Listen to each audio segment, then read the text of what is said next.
presented by Mathli Khazana Music. मीठा दोनों तहर Mixed by P4 Prakash Raj. मीठा दोनों तहर सुनग छौरी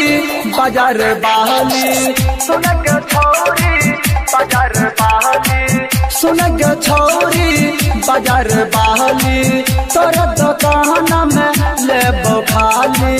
बोल हौले हौले गे तोरा दुकान में है गे छौरी मीठा दोनों तहर आम छ तोरा दुकान में है गे छौरी मीठा दोनों तहर आम छ तोरा दुकान में है गे छौरी मीठा दोनों तहर आम छ सुनग छौरी बाजार बहली तोरा दुकान में ले खाली बोल हौले हौले गे तोरा दुकान में है गे छौरी मीठा दोनों तहर आम छ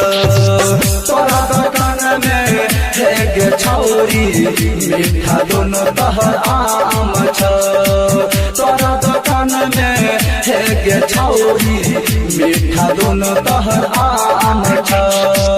मीठा दोनों तहर आम छ Mixed by P4 Prakash Raj. मीठा दोनों तहर आम छ तोरा दुकान में है गे छौरी मीठा दोनों तहर आम छ भोरे भोरे खोल दुकाना जल्दी हमरा देखब समाना जल्दी हमरा देखब समाना बनी करा बोल छियो परेशाना आके खोल तू अपन दुकाना आके खोल तू अपन दुकाना सुन गगरिया बाजार वाली तोर दुकान में ले खाली बोल हौले हौले गे तोरा दुकान में है गे छौरी मीठा दोनों तहर आम छ तोरा दुकान में है गे छौरी मीठा दोनों तहर आम छ तोरा दुकान में है गे छौरी मीठा दोनों तहर आम छ मीठा दोनों तहर आम छ Mixed by P4 Prakash Raj. मीठा दोनों तहर आम छ तोरा दुकान में है गे छौरी मीठा दोनों तहर आम छ छटकी छटका बरकी बरका नैल बहु छोरी तर तरका नैले बहु छौरी तर तरका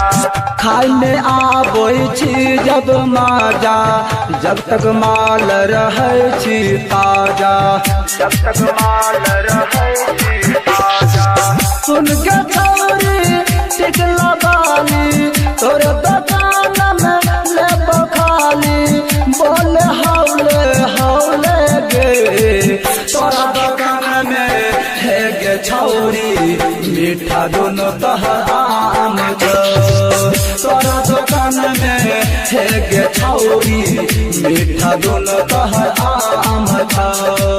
तोरा दुकान में है गे छौरी मीठा दोनों तहर